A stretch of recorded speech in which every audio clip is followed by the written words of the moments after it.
So Gamescom happened recently, and they've had some pretty good stuff shown. For a new Borderlands game, Dune Awakening looks pretty good. And of course, Dying Light the Beast. I'm a huge Dying Light fan, so this game looks really fun. And then we got more look at other games such as Monster Hunter Wilds and so on. There was a lot of great stuff shown at the Gamescom opening night live, and I think it was a pretty solid show. One of the things that was also shown during the show was Indiana Jones and the Great Circle, game being developed by Machine Games, the developers of the more modern Wolfenstein games. Not only did we get a little bit of new footage of the game, we also got Troy Baker, who is playing as Indiana Jones in this game, talking about the role and talking about all that stuff. We got a release date for Indiana Jones and the Great Circle. It is coming December 9th to Game Pass, Xbox Series consoles, and Steam. But that wasn't all that was announced in terms of release dates. Indiana Jones and the Great Circle is also coming to PS5 in spring of 2025. So this is interesting. I mean, to be honest, I've kind of expected this to happen for quite a long time, and I'm sure a lot of other people did as well. It's just the way Xbox has been treating their business as of late. I mean, we got Pentiment, Hi-Fi Rush, Sea of Thieves, and Grounded all came to other platforms such as the Switch and PS5, and apparently those have been doing pretty good. But there's been rumors and rumors and rumors of more Xbox IP coming to other platforms. There was rumors about Halo Infinite coming to other platforms at one point, and more recently there was a bunch of rumors of Forza Horizon 5 coming to other platforms, more specifically the PS5. Now, of course, Gamescom Opening Night Live already happened, and we didn't hear anything about Forza Horizon 5 coming to PS5, but Gamescom is still happening, and might hear something. I don't know. I think Forza Horizon 5 coming to PS5 makes sense in Xbox's business in terms of like how they're going about stuff. I mean, shoot, it seems like they're kind of stepping away from consoles with that Amazon Fire Stick ad where they said, pretty much you don't need an Xbox. And it's kind of true. Xbox, I feel, over the years has slowly evolved from being a console manufacturer and the owners of the Xbox console and all that to just making games. And I'm sure a lot of Xbox fans are probably upset about this. I know a lot of people who prefer to have an Xbox. They've always chosen an Xbox, and I mean, that's okay. Like, you play on the system that you think, is best, that you prefer. I mean, that's the joy of having all these options in terms of different ways to play games. You choose the one that you prefer. Well, a lot of people who own Xboxes are scared because they're afraid that they're going to get phased out. They're afraid that the consoles they've been playing on are going to get phased out and then they're going to have to try to find some other way to play games, which I don't blame them. I personally feel like Xbox is going to drop out of the console market soon. I've been saying it for years personally that Xbox isn't going to be in the console market too much more longer.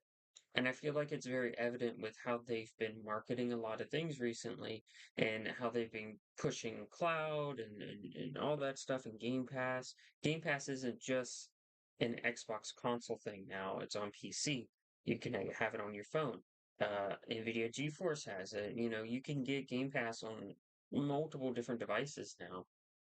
And you can not only that, but you can just get Xbox games on multiple different devices. Shoot, I bought Age of Empires 2 Definitive Edition on my Xbox originally, my Xbox Series S, but I just kind of transitioned over to just playing it on my PC. I mean, obviously, Age of Empires is kind of it's not kind of like it is the game that is best played on PC. Um, but yeah, like I play it on PC now, and that's just kind of where I play Age of Empires 2. And honestly, most of my Xbox games. I have my Xbox hooked up in my bedroom, so like I'll play my actual Xbox console sometimes late at night. I'll probably pop on the Xbox and I'll play a little bit, but all in all, like most of most, if not all, of my Xbox games, I mainly play on my PC. And I'm not criticizing Xbox in any way. I do feel like this is the best option for them. And I feel like the reason why they are going about this route, why they are going about trying to push their IP, push the brand itself outside of consoles is because they spread themselves too thin. They spent almost $7 billion to purchase ZeniMax Studios, which consisted of Bethesda and its software and Tango Gameworks and whatnot. And then a year or two later, then they purchased Activision Blizzard King for $69 billion. And it's like they've spent all this time, and even before the purchase of ZeniMax, they were buying up a lot of smaller studios as well. They've spent so much time buying up studios, but I feel like they didn't really do anything with that. I feel like when it comes to Xbox, when you think of Xbox, like the big things, the big games you really think of over the past, what, 10 years? Cuphead, the Forza games are pretty good. And then most recently, Hi-Fi Rush. Like, and I mean, to be honest, Cuphead isn't even like Xbox, really. Like, it was an indie studio that just got funding from Xbox. So Xbox mainly spent a lot of their time trying to purchase all of these game developers, but didn't do anything to really justify why they did it. Hell, they purchased Rare Software in like, was it late 90s, early 2000s? And then what did they do with them? They created Banjo Kazooie Nuts and Bolts, but that was bad. So what else did they do with Rare? They didn't really do anything until the Xbox One era when they released Sea of Thieves. And Sea of Thieves, and I'm not judging, Sea of Thieves is a really good game. But it's sad that they purchased Rare, which was one of the biggest game developers of the 90s and 2000s, created some classics such as the Donkey Kong Country series, Battletoads, Conker's Bad Fur Day, GoldenEye 007, and Perfect Dark, like so many great games. Xbox buys them up. You think they're going to utilize them for, their knowledge and like their expertise in making games and whatever. And I felt like they didn't really do anything with them for the longest time. And now they kind of did. Sea of Thieves, which again, good game, but they're not doing anything else with Rare. I mean, Rare isn't even developing the Perfect Dark remake. So I just feel like I feel like Xbox is using more of their IP now, but I feel like it's kind of too late if they're trying to do it to redeem themselves as the console. And I think they've acknowledged that. I mean, Phil Spencer has went on to say that the Xbox One generation was the worst generation to lose because everybody was building their digital libraries, and mainly everybody during the Xbox One generation had a PS4. Why was that? Because the Xbox One kind of sucked, especially at launch.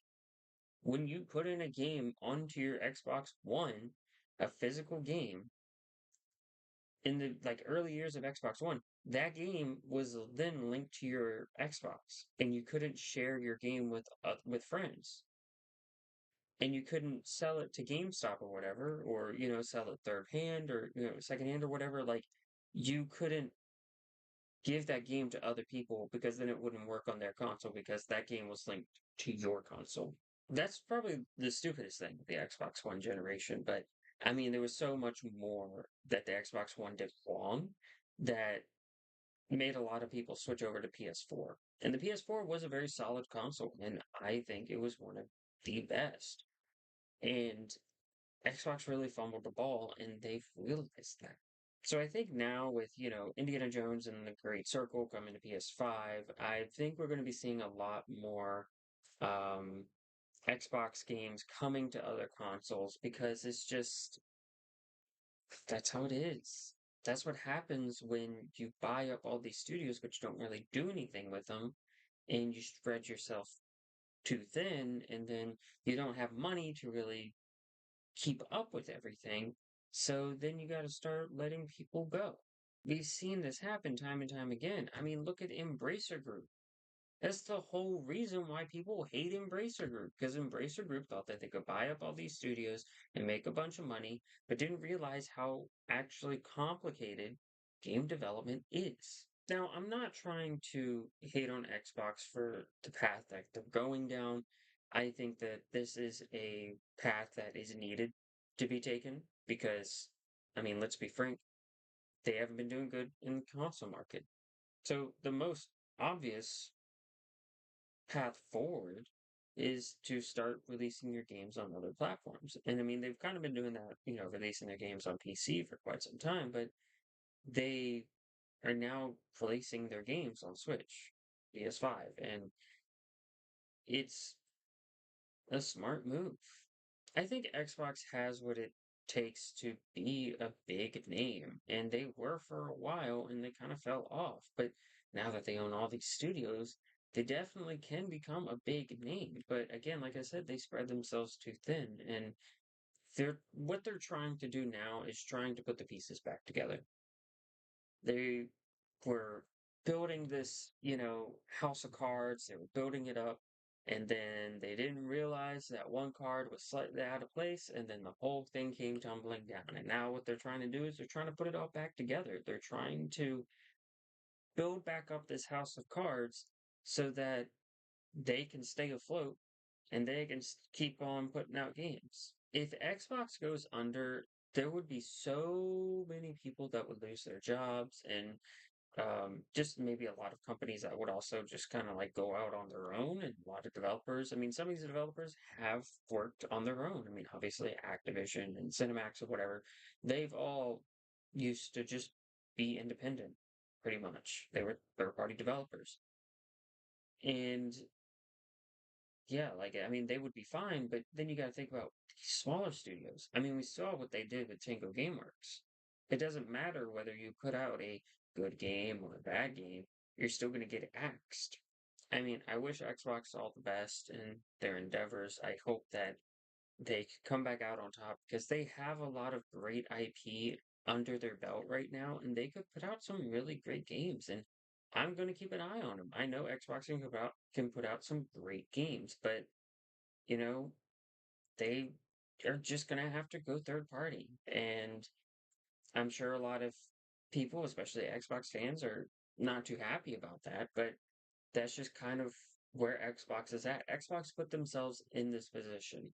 And now that's just the position they have to deal with. They have to deal with this. The fact that they can't make games exclusive anymore. Their game's going to have to release on other platforms. And I feel within 3 to 5 years, maybe less, they are not really going to be making consoles anymore. I feel like Xbox is going to be making all digital consoles for a bit. I think the next console will be all digital, and Xbox is just going to be pushing Game Pass. They're just going to be like, hey, Game Pass, Game Pass, Game Pass. And they're like, oh, yeah, you can also purchase our games too. But I feel like their main thing is always going to be pushing Game Pass, pushing cloud, and, releasing an all digital console, maybe having an external disk drive as like a add-on that you can purchase, but yeah, I don't see Xbox really trying to I don't see Xbox really pushing it any further. I don't see them wanting to continue the console market. I see them wanting to just make games and put games on all the platforms that they can.